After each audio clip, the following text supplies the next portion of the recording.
Andrei! Andrei! Andrei! Ia-mă, băiat!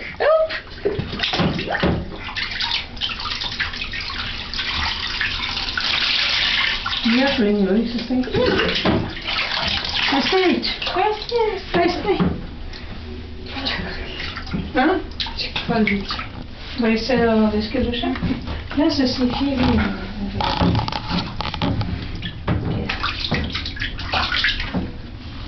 Da, aia a fost să o întorci invers, cu fața la tine. Andrei? Andrei? Ce bă, mă? Mai te vei să mănânci toate alea. O să mănânci pe noi, drept. Andrei! Andrei! Ia uite la bunică aici. Uite la bunică, mă! Uite la bunică aici. Aoleu, scăpă pistisurul, scăpă pistisurul. Scăpă pistisurul, mă, mami, scăpă pistisurul, scăpă pistisurul. Mami, dă. Te dă și lui bunica când se aprinde pestișorul ăla în apă. Uite, e bun la buretele la acolo. Nu mai alunecă, nu? Pe cât ce vrei să stea fix?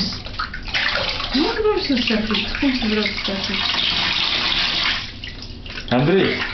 Andrei! Andrei! Mă, Andrei, mă, nu mai mânca, mă, tot peștele, mă. El să-i stea buretele ăla. Pentru că s-a dat coada aia. Cum să aibă acolo. Le băscuța, mami? Uite băscuța. Sia, mami, sia. Sia.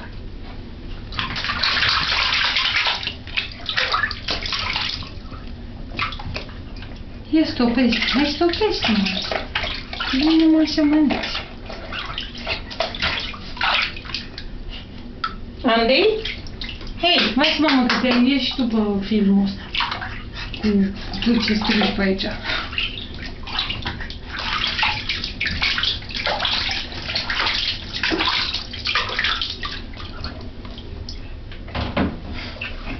Uite peștișorul care se joacă.